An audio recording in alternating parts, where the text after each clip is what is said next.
welcome back. We're here again. Smash buttons and stuff.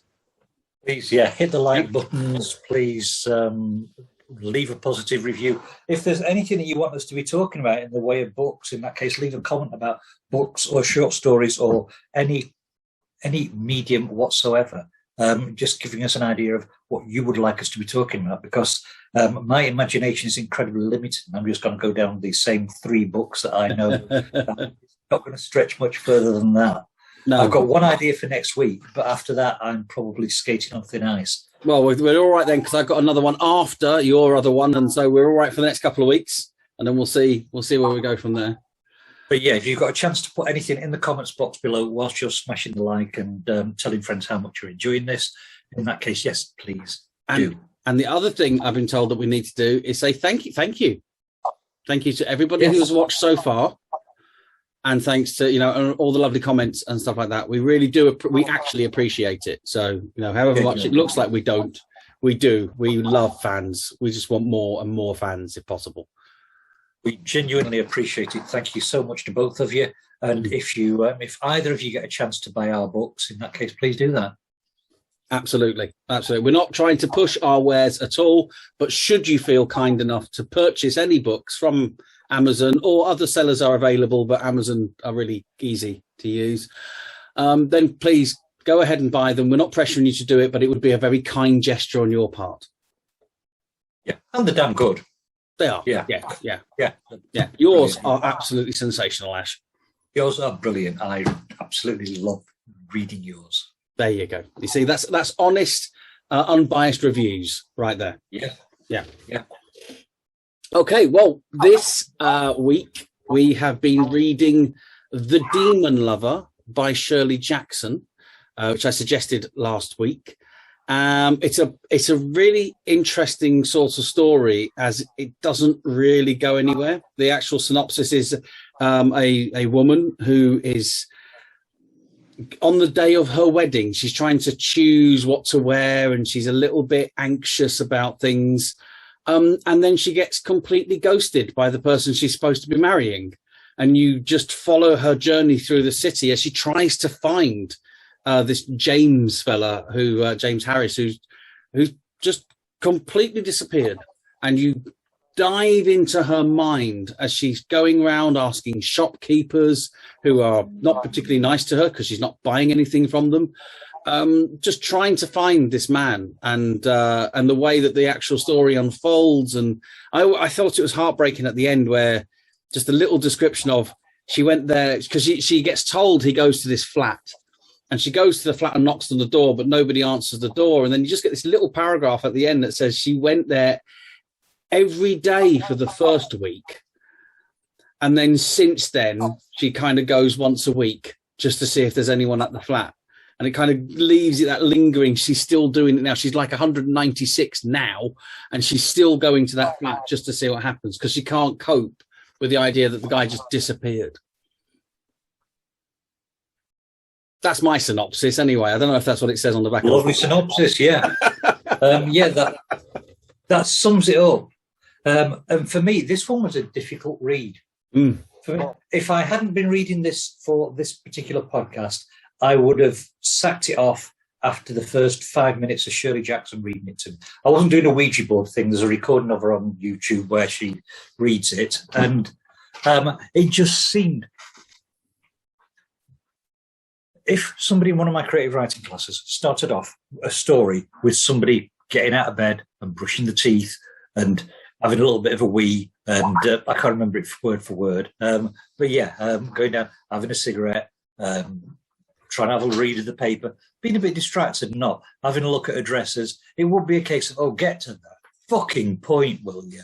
It was just so wearisome, that first part. So I've got to admit, it put me in a bad mood. I liked what she was doing with the whole idea of she's getting ghosted, or has she been getting ghosted? Has he genuinely disappeared? If he's disappeared, in that case, you would be worried. I realised that there was that duality about it. But as a model for storytelling, what a way to disenfranchise your audience straight away by making it such a dull introduction. But And this is the interesting thing. I thought that I told you it was a difficult read, challenging read, because it's as real as anything gets. Because when I get up in the morning to go to work, I get up, I do all that stuff. I go and have a cup of tea because I'm not a coffee drinker, and I know a lot of people are going to call me a bastard for that, but I don't like coffee. But you sit there, and when I was a smoker, you'd sit there and have a smoke, and there's a wonderful part in the Beatles song, A Day in the Life, the bit that Paul McCartney wrote, got up, got out of bed, dragged a comb across my head, which is exactly that. It's that kind of expressing realism within something to the point where you actually realize that life is boring if you really analyze it, because you go through so much as a matter of course. And I thought it was a great way to start it, because as it starts to go, it does make you think, is this in her mind? Is she just getting over anxious? And it starts to build and build and build and build. So it was a really good low point to bring it up to where it was going. But I agree with you, as a starting point for a brand new reader, it's very challenging. Do you think that's fair to readers, though, to actually bore them in the first page? I mean, you can't. It genuinely, I think it's. I'm trying to think. I don't think disingenuous is the right word, actually, but I think it is. It's not right to think that everything can be exciting and punchy and pull in at the very first thing. From a commercial point of view, if what you're trying to do is write a more into a kind of pop audience, so you're writing more of a pop horror or pop romance, then you've got to grab them by the nuts and swing them around by the tits and smash them against the wall a couple of times. You go read the rest of it. But I think sometimes you can have an art piece, and I think that's what this is. This isn't a piece, I think, that goes, read this and you'll want to read more Shirley Jackson, or it's more, read 4 paragraphs of this and then you'll want to read more Shirley Jackson at that point. But it's more of an art piece. It's more of a piece that does require, like you said, if you weren't reading it for this, you would have put it down. So it needs staying power. It's one of those things that requires a bit of a push through to be able to get out of it something. So I don't think it's unfair on a reader, but I do think it's more of a piece for the fans of a reader. I think when a fan will, you get it in music, don't you? There's like tracks that come out that wouldn't get to #1 as a single, but fans of the band love it because it's just so deep and different. I'm just wanting to check something because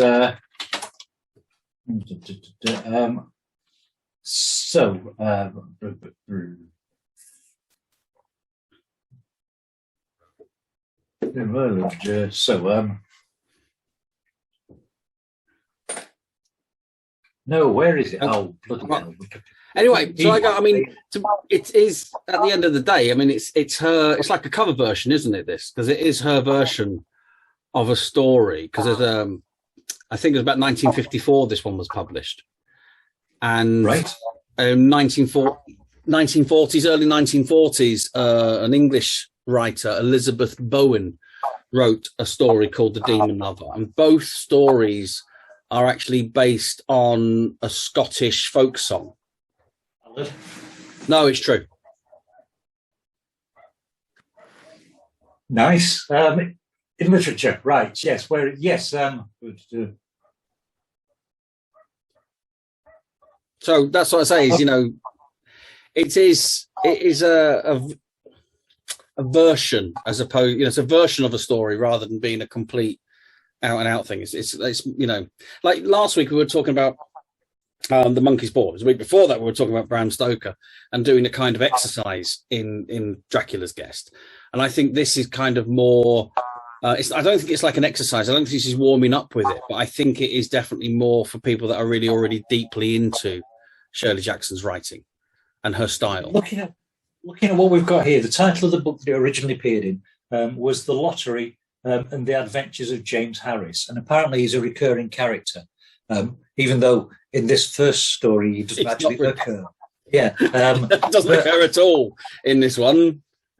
Yeah, which if it's an origin story, she's committed the cardinal sin of boring the reader, which you're not allowed to do. And I appreciate realism should be that, we're getting to see real life. And Hitchcock said that that story and fiction should be real life, but with the boring bits left out. And I don't. And I agree to a certain extent with with that. As in, when I write stuff, I like it to be punchy and poppy, and I'm a consumer of that kind of art. But I'm going to say is take out the idea of whether or not you think it's right.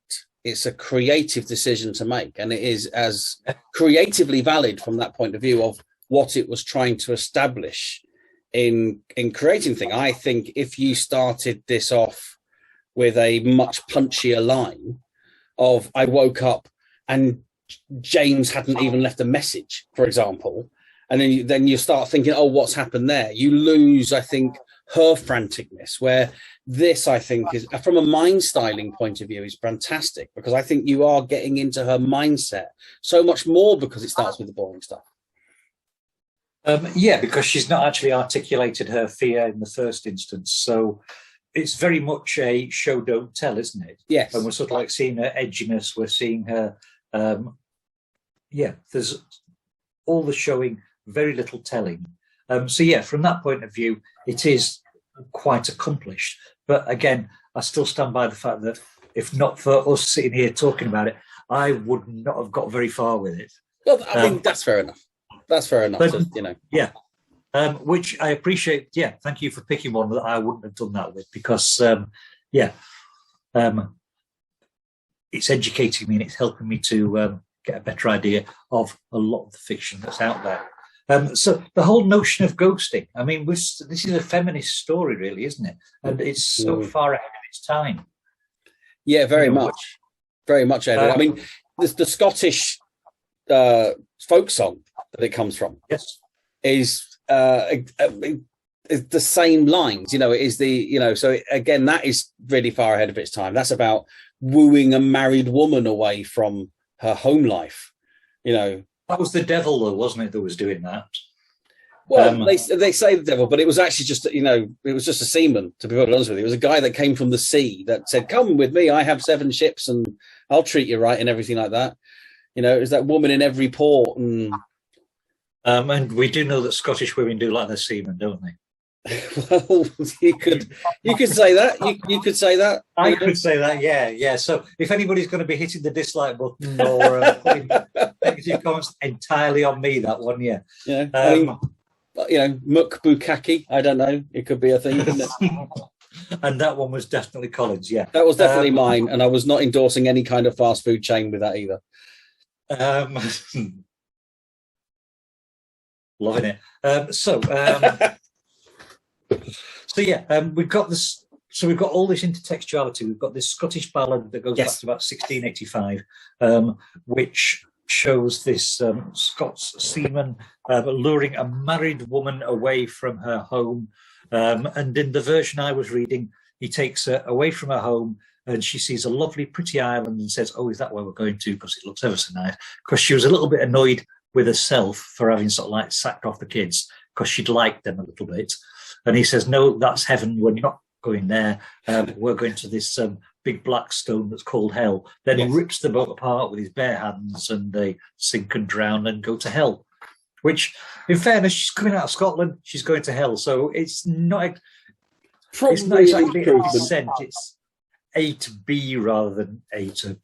I think it's that whole kind of grass is greener on the other side parable, isn't it? Everything looks so much nicer. And I think where I haven't read the Elizabeth Bowen version of the story.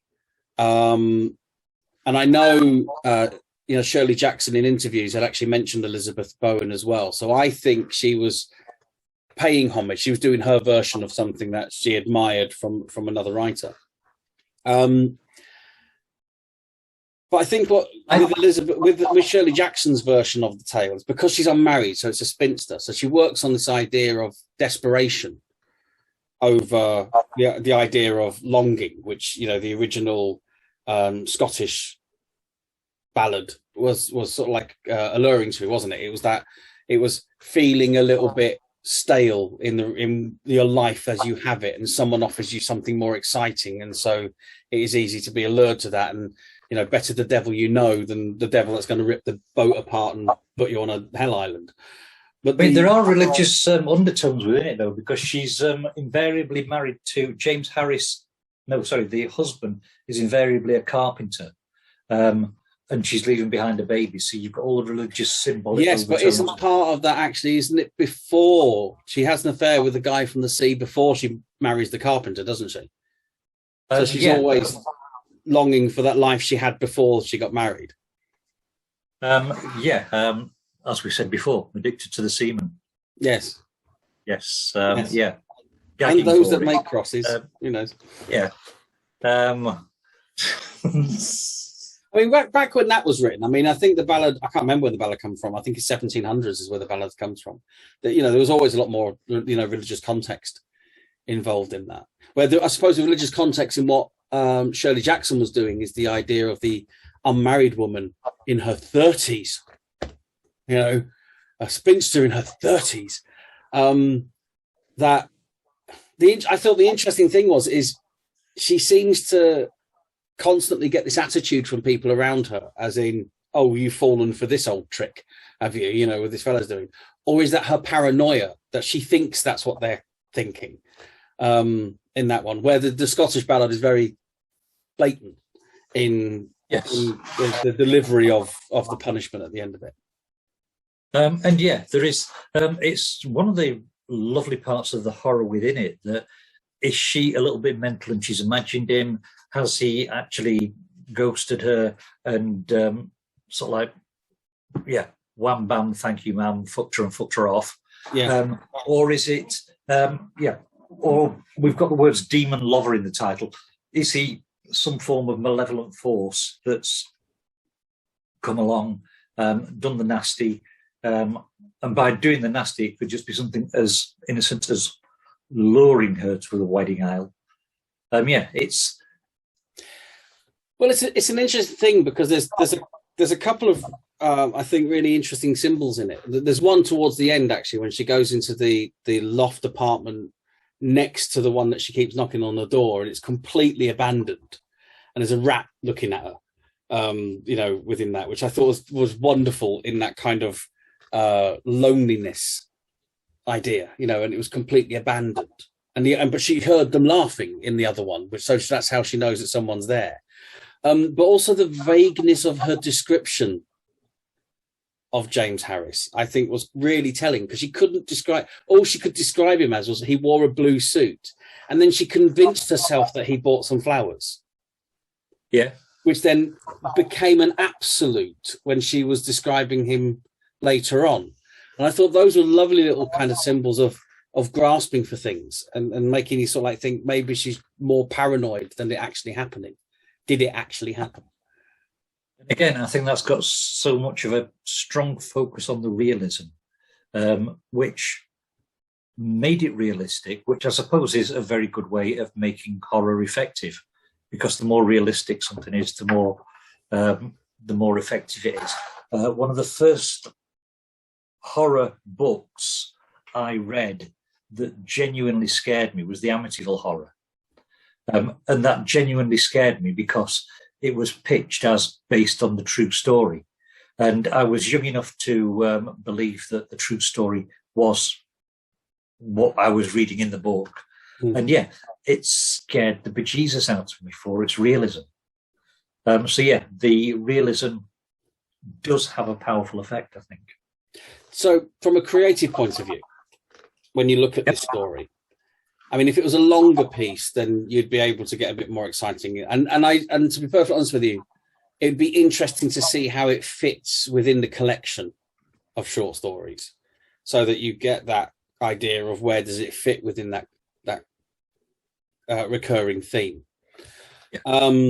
Because as a standalone piece, I think it's, for the amount of words that it is and for the length it is, I think it's a really nice length for the actual tale that's trying to be told, as this section of somebody's life, you know.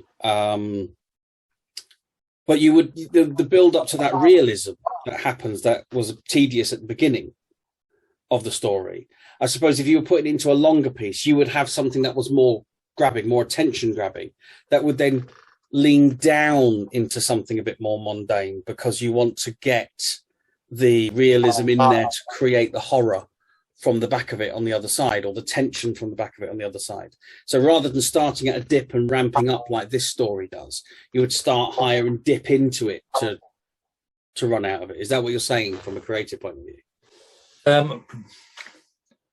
Do you want me to be honest about from a creative point of view? Yes. From a creative point of view, what we're seeing here is Elizabeth Bowen copied a Scottish ballad, and Shirley Jackson copied Elizabeth Bowen. And yeah, we've got this story. And yeah, I suppose the horror that's actually within this one is a horror of being deceived, being deceived and not knowing whether that deception has actually occurred inside or outside our head. And so I suppose creatively, it's a very good place for her to start so that we're getting an insight into the mundanity of this woman's experience. And then from there, we dip into, oh, this is a little bit odd. He's not shown up. We've not heard from him. Oh, wonder where he is. And we're getting stuff like the half side of the story where her sole description of him is he's an average-ite wearing a blue suit. And yeah, as he bought some flowers, well, why the chuff would anybody buy chrysanthemums? Can you even buy chrysanthemums in a florist? You can't, can you? Nobody would sell chrysanthemums there.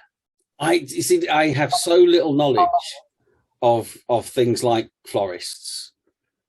You know, I kind of that one and send it to that address. That was my total experience of florists. I've got to admit, if they're not being sort of like sold on a garage forecourt, or I can't, you know, when some kind person sort of like puts a rubber band around someone on a lamppost, and you can take those up for the while. That's one of those, you know. Yeah. Where was I? Flowers. Yeah. So yeah, creatively, I think she's absolutely started in the right place. It's just, I'm not sure whether that's something that personally as a writer, I would ever want to approach. That whole risk of, is the audience going to be invested in this long enough?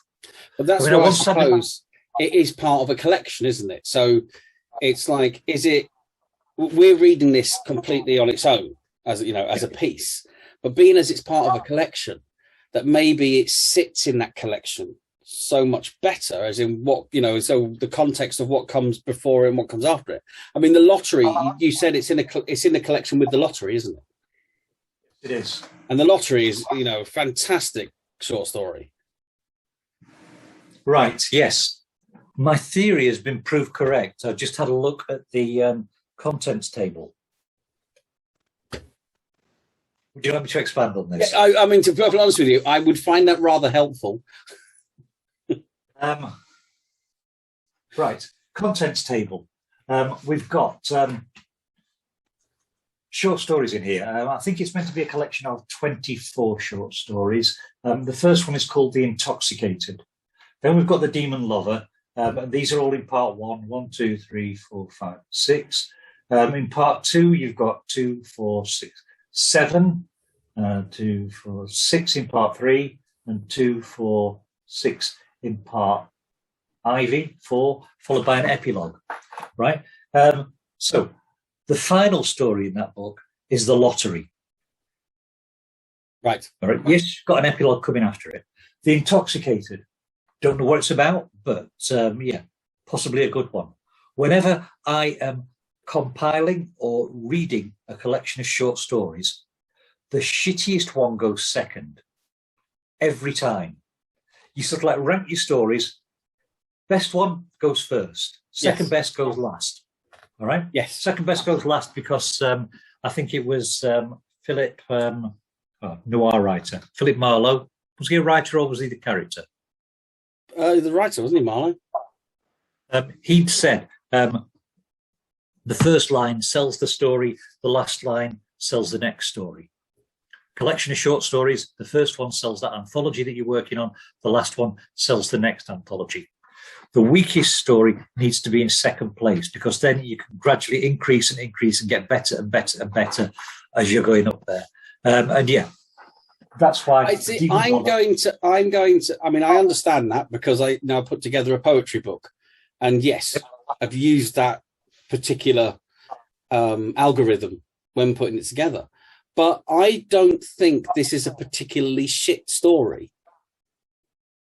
Yeah, and I appreciate we are possibly going to get comments from people telling me I'm a twat for suggesting Shirley Jackson's storytelling is shit, which, no, Lottery, great. I'm all for stoning women. I think, I actually think it's just one of those things because when it gets going, it's fantastic. And I think it requires that mundaneness at the beginning of it. I think it's a bit more, would it be postmodern, this book? Would it fall into the postmodern?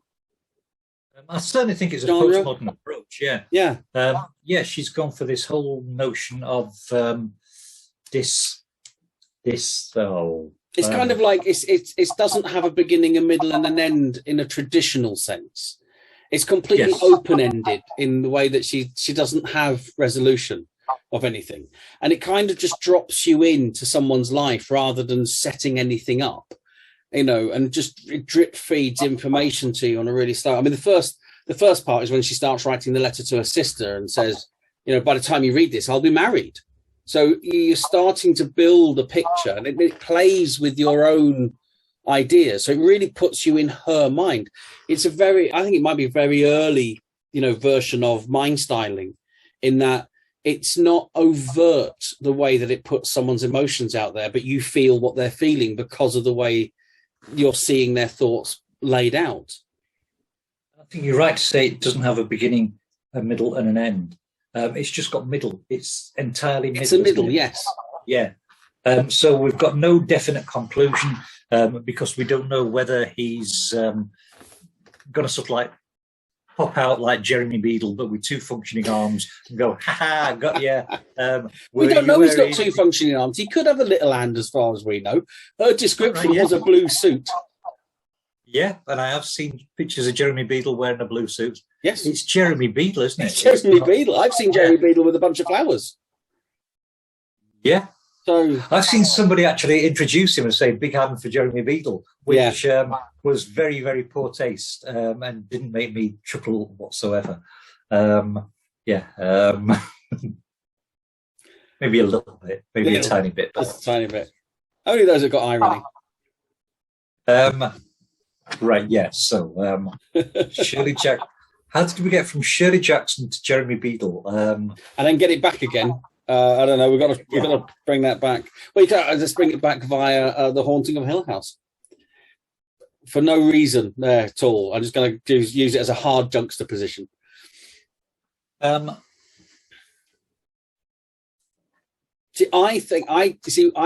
trouble is I don't do research, as you know, right?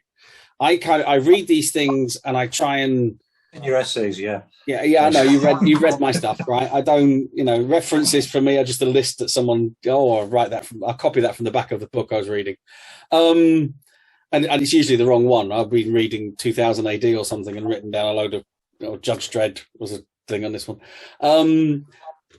but where does it relate? I'm sure if it was actually because The Lottery was published 1949 as an original short story, wasn't it? And then it's in this collection, which I think is 1954. So I think this is post, not post. I think it's pre Haunting of Hill House. This one was published 1949. It was 49. It's me, I'd say I'm rubbish with dates. So Hill House. When was Hill House published? Let's see. Human, Hill House. I'd be interested to see that because I thought there were some parallels in the way the character was talking in Daemon Lover. I can't remember her name in the actual thing, and Ellie in The Haunting of Hill House. Haunting of Hill House was published 10 years later, in 1959. All right, so I don't think we'd actually got a name for the woman in Daemon Lover. She's a nameless narrator, is she? Yeah, unnamed narrator. It's because Ellie. I found her voice very similar to Ellie from The Haunting of Hill House. And Haunting of Hill House does have that suggestion of realism.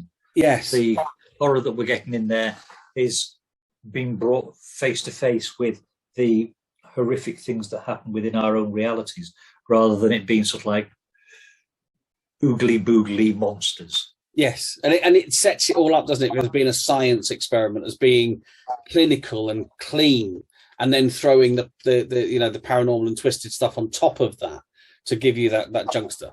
And it is, I think it has similarities to the Demon Lover in tone, especially like I say when you hear Ellie talking about what is going on, and you're hearing her voice and her lonely life and her being a spinster in her 30s because she was looking after her mother, and how much of it is actually in her head and not in her head. So I think it could be a very kind of early experiment, which ended up being the Haunting of Hill House. I think that's a strong possibility. It's one of the things that I hadn't actually thought of before, but with Shirley Jackson being a female writer, is this different to what we've read with the other three stories, which all came from male writers? Yeah, and I think that's one of the things I wanted to introduce with this story, because we could have read The Lottery, right, which is an absolutely fantastic piece of writing. But what I liked about this one is it really has I don't think a male writer could have written it. I think it has too much that requires that experience and knowledge from life that male writers wouldn't have because they're not females. And I think it's dripping with that kind of experience. No, I've drunk coffee. I've written a letter to my sister. Well, I've not got one, but if I had a week. You've written a letter to someone's sister. Yeah. But you've never drunk coffee while smoking cigarettes, deciding whether you're going to wear that print dress too early in the season or not. And it, you.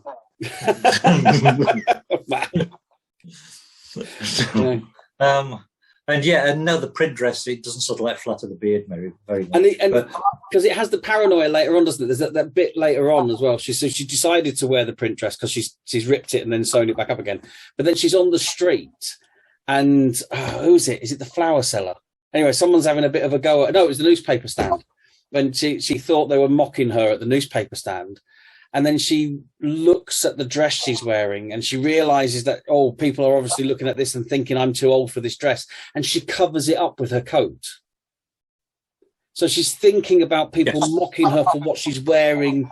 And, and there's those kind of levels are things that are like the male privilege. We talk about the layers of privilege. And I think that, like you say, it's really early, 1949, for that kind of thought pattern to be in literature, that, she's actually concerned that people will think she's too old to wear what she's wearing. Yeah, which, again, on a realistic level of horror, it's horrific that we've got a society that imposes values like that on people, that people will embrace and take upon themselves. It's quite twisted, really.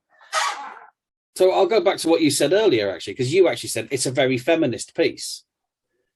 And I think you're right. I think it's a feminist piece because it was showing how unfair the world can be to females in the way that they are judged just in their actions, and how they're not judged to the same level that men are judged.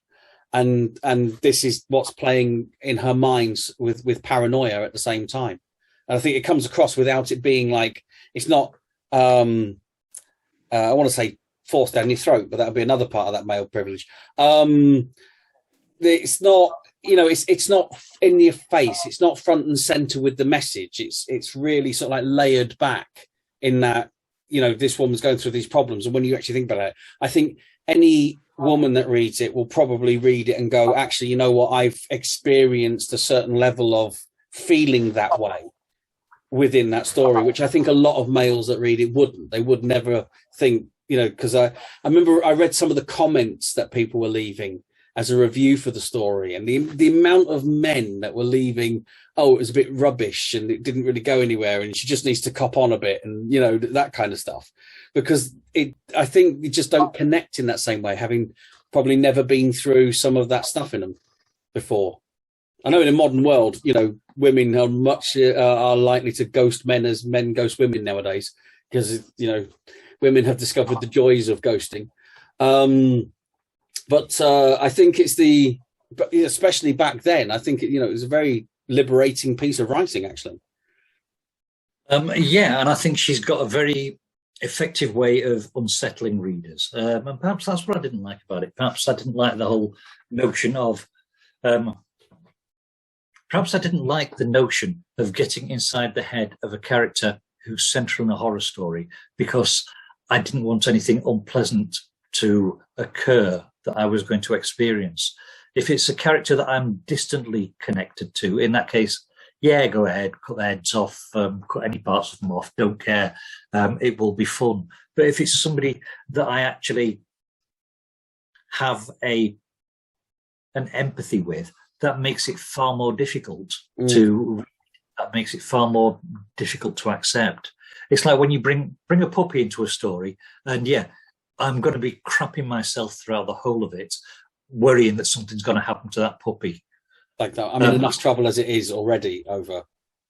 Yes, I'm aware of this. I started watching Prison Break recently, which I know it was years ago, but I've only just gotten around to it. And one of the prisoners in that is somebody who's got a cat in the prison and keeps hugging it, and he loves his cat. And you just know from the first episode that there's going to be an episode where that cat winds up not a happy pussy. Right. And yeah, I think it's a great way of building narrative tension, but it was almost enough to make me switch off. Yeah. This whole idea that there's going to be injury to an animal. It's the reason why I don't think I've actually watched the film War Horse. Even though I've read the book, I had to read the book because I was teaching it. So I know that in the book, there isn't too much untoward animal cruelty by the end of it, but I didn't want to sit down and watch animal cruelty. It puts me off my Findus pies, and yeah, you can't eat your beef burger after that. Exactly. Yeah, but yeah, actually, it's a really interesting point you make there, because I think in horror stories in particular, and when you're doing psychological horror stories, I think having empathy with the character, with the protagonist, is very important, because you're trying to have someone to root for. I always say it's one of my favourites, and I know you don't like it. You're not a particular fan of American Psycho by Bret Easton Ellis, which has parallels to this story, I think. But one of the things that people don't like about it is the fact that it's not that he's unsympathetic, because he takes such joy in the violent acts that he has. Is people don't like feeling the joy that he's feeling because of the way it's written. So they feel uncomfortable reading it because it's written in a joyous way. And I wonder if this story is the same sort of thing. It's an uncomfortable read because you are becoming the character that you're reading. It's not just you're reading about someone and you're going, oh, please, no, don't step in front of the lorry, and oh, no, and all that kind of stuff. It's not that kind of jeopardy. Is you are going through their emotions at the time. When those people were mocking her at the newspaper stand, you feel her paranoia of being mocked, and that's uncomfortable, and it's not a nice thing. So it's like it is like just getting into the head of someone rather than reading about what they're doing. Yeah, I think that's a very, very valid point.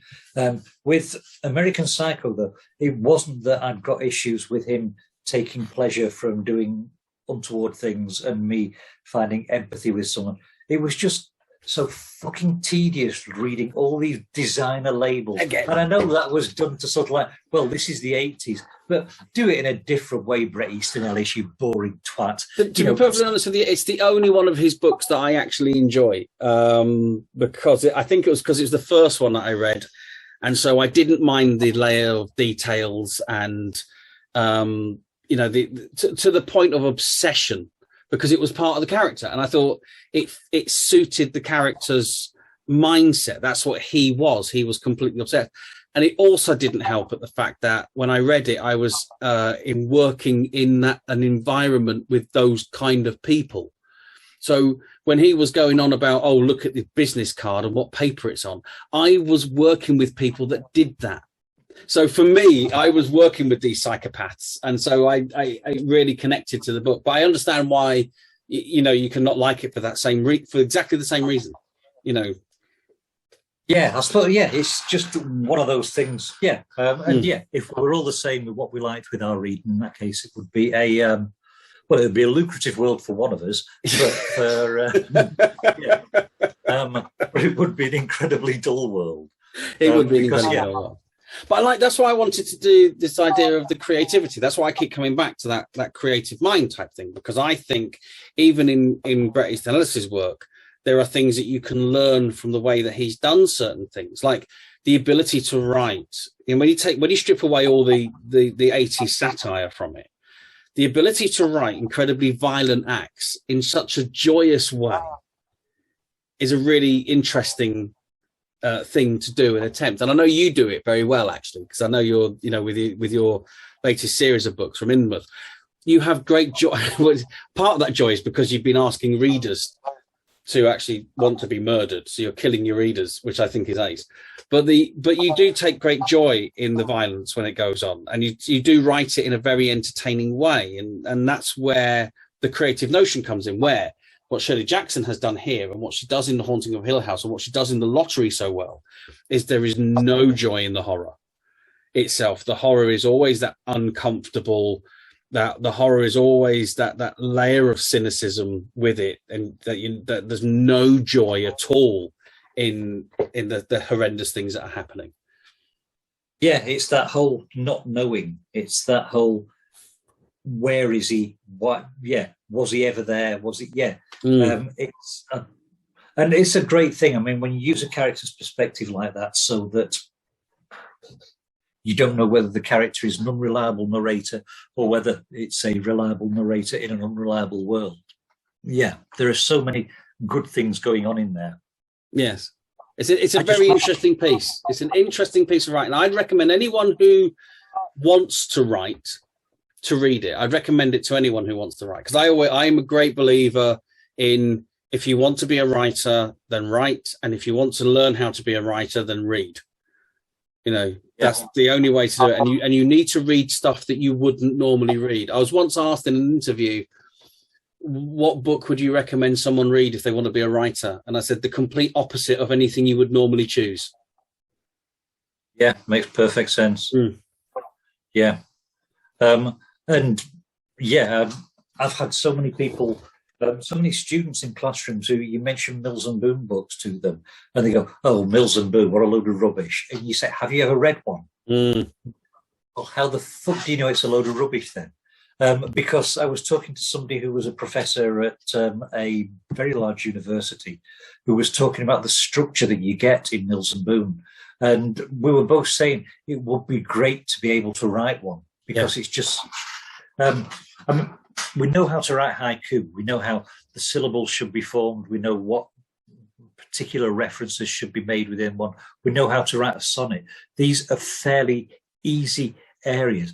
But the whole of a Mills and Boon story is like a big haiku. It's interesting because it's about beats, not about themes, isn't it? So it's not okay, here's a Mills and Boon, insert male love interest, insert female love interest, insert frustrated housewife.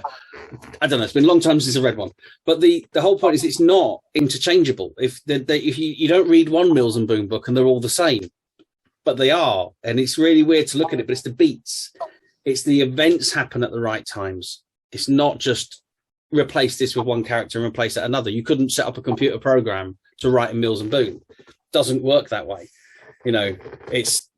I agree with you. I think they are. I'd love to be able to write in Mills and Boon.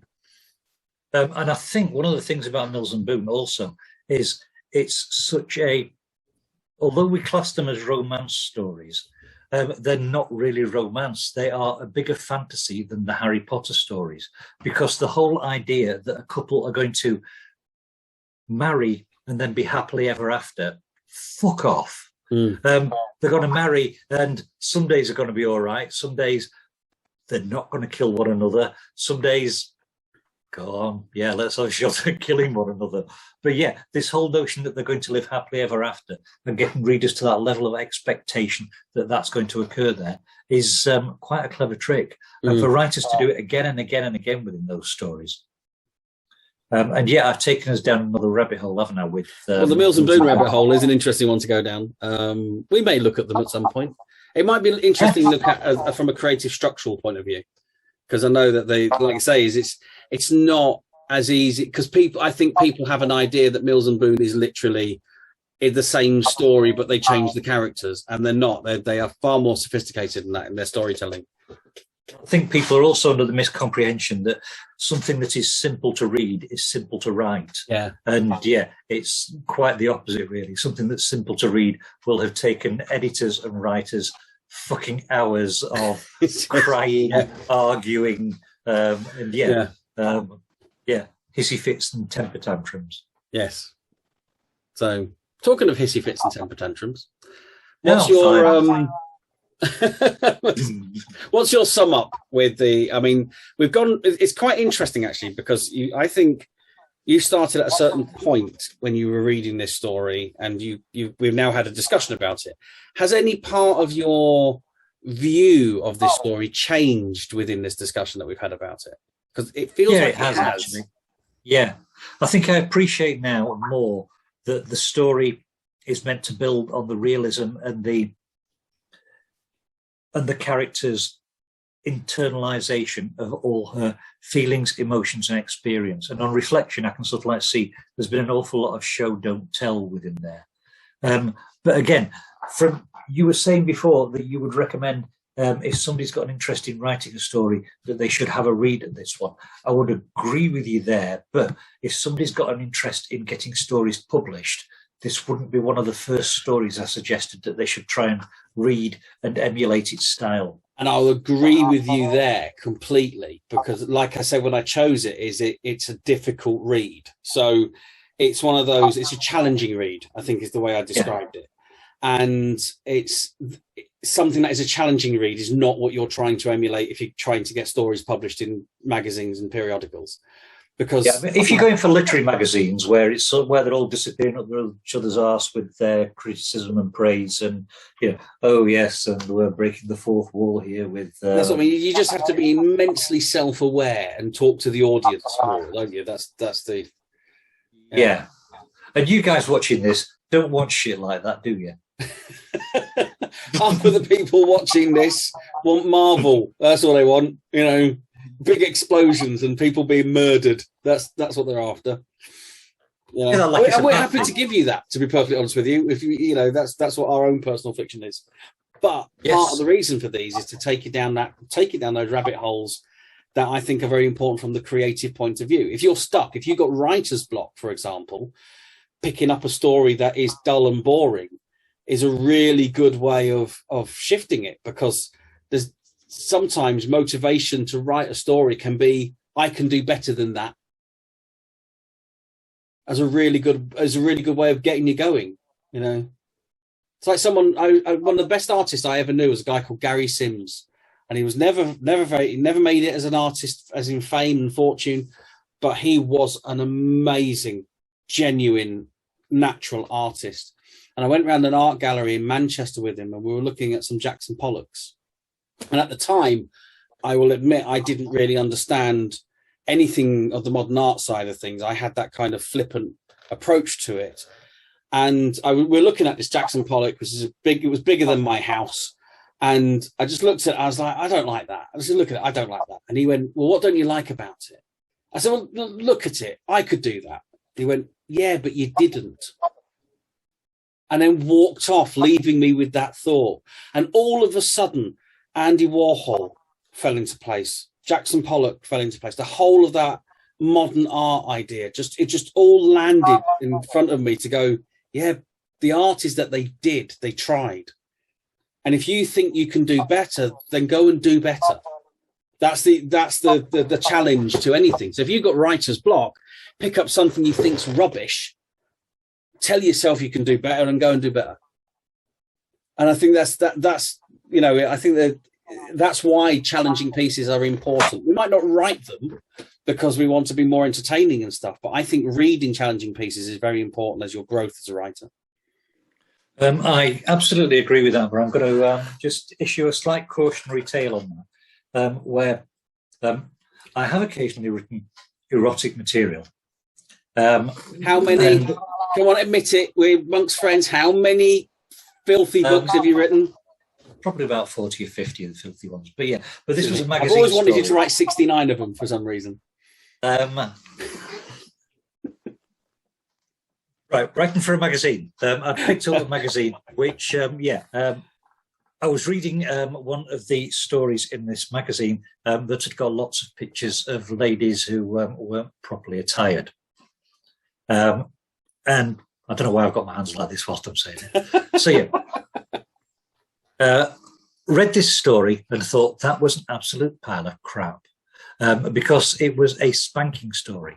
And every third paragraph, the word thwack, in fact, no, the word thwack, because it had got about 15 letter Ks on the end of it. Sometimes it was thwack, so there were loads of W's there as well. And I thought, this is just childish fucking drivel. I can write way better than this. It's going to be an easy win. And I can sort of like say I've had stuff published in this magazine, which, all right, perhaps their fiction did have the word thwack in it a lot, but it was relatively well respected amongst masturbators, and that was my key target audience. So I wrote a story, sent it off to the editor, and the editor phoned me up and said, really, really like this story. It's well written. It's got a lot of good things going in it.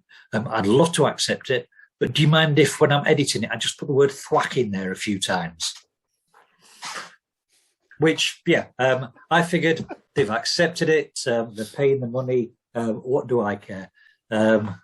It's all written under a pseudonym anyway. So, and the reason why that's a cautionary tale is if we are trying to get our work accepted by people out there and we're trying to be individual and better than the writers that have gone before, keep in mind that there are some people who don't want better. They want exactly the same as they've had before.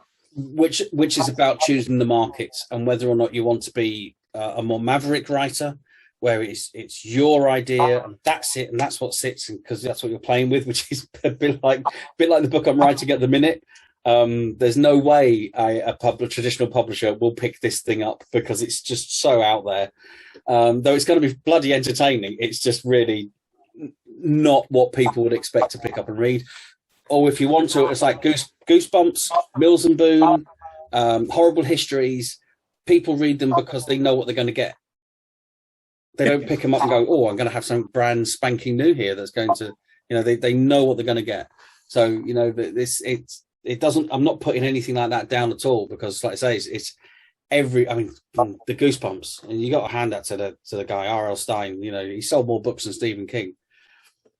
But it's like with Jack Reacher novels. I mean, you've read one Jack Reacher novel, and it hurts me to say it, but you've read every one of them. Jack Reacher finds himself in trouble and then beats the shit out of people to get out of trouble, and then walks into the sunset looking all heroic.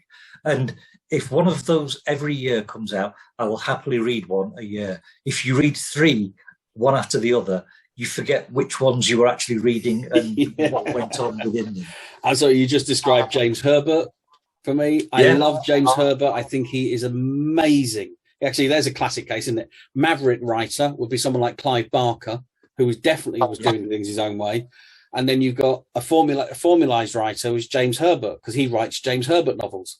And I read James Herbert novels because I like James Herbert novels, but don't read them back to back. Read a couple of books in between them. Yeah, and there are so many like that. But I can sort of like see time is. Yes, we're going to have to start doing the wrap up on this.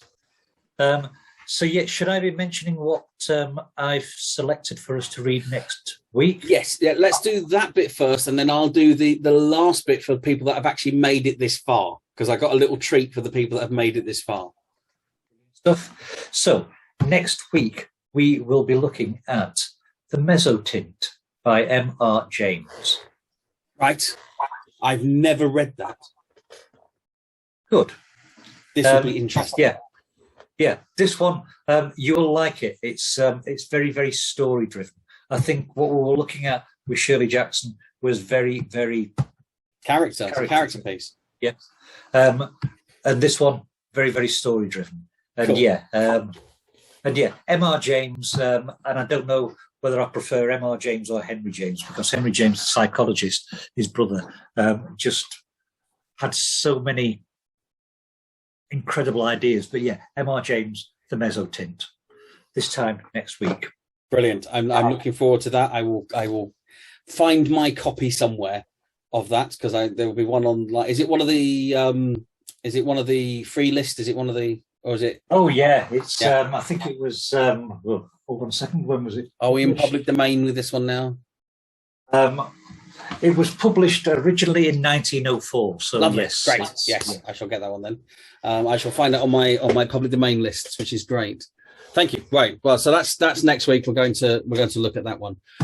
Little treat, actually. If you remember last week, we did your suggestion, the monkey's paw, which we both absolutely adored. Thought it was absolutely fantastic.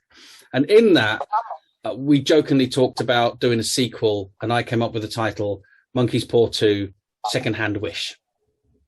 And as you know, I went off and wrote a short story called Monkey's Paw 2 Secondhand Wish, of which you have read, Ash. Bloody good story. Really, and I'm going to give it away for free to people that have made it this far into the video. So if you've made it this far into the video, you go on Facebook and go to Books by Colin Davis or Books by Ashley Lister, either of those two, and send a message to the page that says, send me Monkey's Paw 2 Secondhand Wish, as a direct message from either of those two pages, and we will send you a free copy of that short story way before it gets published, because I don't know where it's going to be placed yet, because it's not in the new book. But it was one of those, I just thought the idea was too strong. I had to sit down and write it. So I wrote it on Saturday. And I like it. I think it's a very strong piece, and it's fun as well. It's a lot of fun, yeah. Yeah, I'm going to have a couple of tweaks away at it. I just want to edit a couple of tiny bits on it. Well, but yeah. That's what I mean. So once you've done your edit on it, then we can send that one out. But you need to go to either Books by Colin Davis or Books by, is it Books by Ashley Lister? Ash Lister. Ash Lister. So Books by Ash Lister or Books by Colin Davis on Facebook. You'll recognise them.